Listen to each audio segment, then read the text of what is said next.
Hi everybody, it's Lazy Dog here. I'm very excited to share just a quick video with everybody about what is going to be my first ever Tamiya radio controlled car kit. As you can see in front of you, it's the Volkswagen Scirocco GT. It's car kit number 47451. For those Tamiya heads who know a little bit everything about it. I am not as familiar with all the differences in the chassis and everything. But I'm super excited to get started with this week. This is going to be a whole new experience for me. And I thought I'd take a couple minutes to kind of show you what's in the box, talk about it for just a little bit, and, just kind of get the ball rolling because I know I'm definitely going to be able to put on a hockey game tonight and start building. So I have already opened the box. That's one thing. I am horribly impatient when it comes to having things in my hand. So as soon as I was able to get the box, I opened it up and started reading through the manual. And I love reading through good manuals. And Tamiya never fails. They have a fantastic manual. It's got all the parts you need in English. Beautiful drawings. Really great detail. I had played with Tamiya in the scale model stuff, and I've never really been let down by their kits or the quality of their instructions. One thing of note is if you look at the box, you can see there's nice big crease and crinkle through there. Part of what made me choose this kit over something like the 4GT that was also in stock at my local hobby shop was without any kind of lobbying or any kind of haggling, they were able to actually knock this down to $113 US for me to get this kit. Now, as somebody budget conscious as myself, seeing $113 versus $148 for the 4GT, I, of course, chose this. Now, if you're not a particular fan of the body type of the Volkswagen, which you can see here in this beautiful Lexan shell, I'm really excited to paint this. Never painted a body kit like this. I've always done hard plastics or Warhammer or hard scale plastic models. From the box art, it was black, but as you can see, I've got a nice blue here that I'll be using with my airbrush. So I'm very excited to get that going.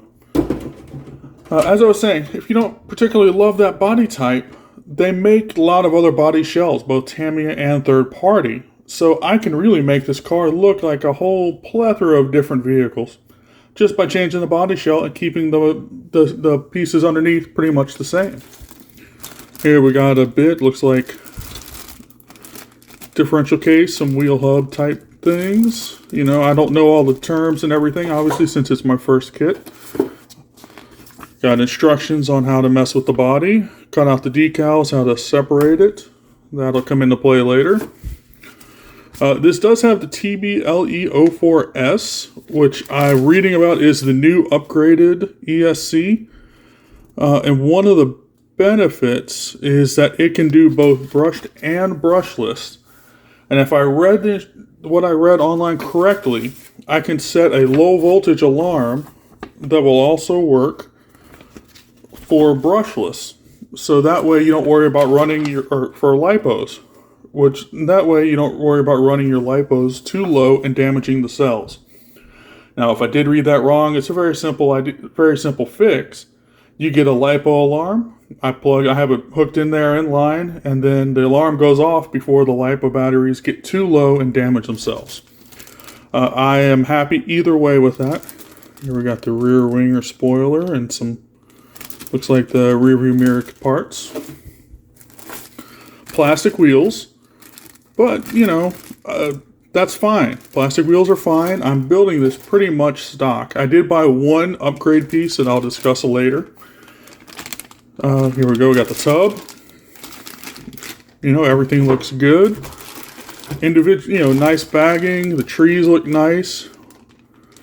Coming from cheaper stuff, there's no flashing or any kind of plastic. It looks like it's going to be very simple to kind of cut them off the sprue and get them up and going. Here we go. More pieces. Got tires, squishy, soft tires, so they're looking forward to that, getting to play with those. I like the on-road GT car. I'm not going to be trying to do it as a drift or anything, so I'm going to be doing it more as more of a traditional race car. Here we got the ESC in there. packaged safe, you know, nothing's going to get busted or messed up. And then bags and bags of bits, and then of course it's got a torque tune motor. Now a little bit of reading about the different Tamiya motors. There seems to be a torque tuned, a speed tuned, then Tamiya brushless, and all different varieties. I'm probably going to keep it pretty simple and keep it stock. If I do go brushless, I will find a compatible brushless that won't set it on fire. Basically, we've got the mass, and ooh yeah, pretty decal stickers.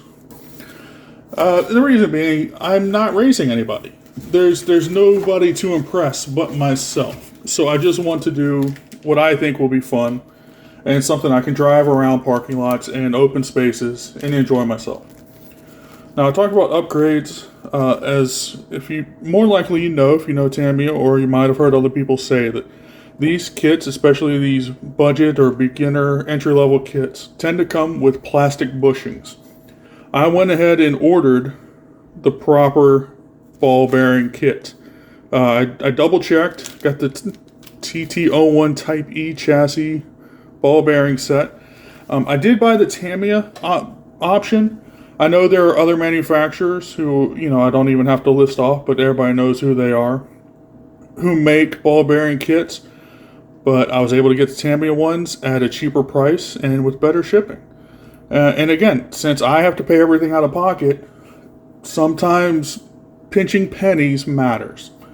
So as I mentioned before with the body kit, you know, I can completely change the look of the vehicle by changing the body kit, and that's a whole lot cheaper than buying a whole new Tamiya model. As much as I might want brand new kits every time I want to change the body, that is not in my price range.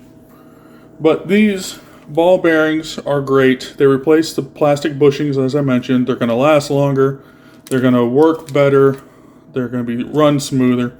And everything I've read and seen said that's one of the must-haves. Other things like a metal propeller shaft or a metal this or metal that, those can be upgraded later on. But since I'm probably going to be running stock and brushed for quite a while, low priority. They're not really going to help me longevity-wise until I get way past the beginner stage of what I'm doing now. But that's really all I had to show. I will be starting building this week. As I said, probably watch while I'm watching hockey and football and whatever else I tend to be watching. So, you know, I cannot wait, and hopefully I can give you a little preview or a little show of once I get everything pretty much together. And then after that will be a video of it's doing its runs. All right, thank you very much, and I'll see you later.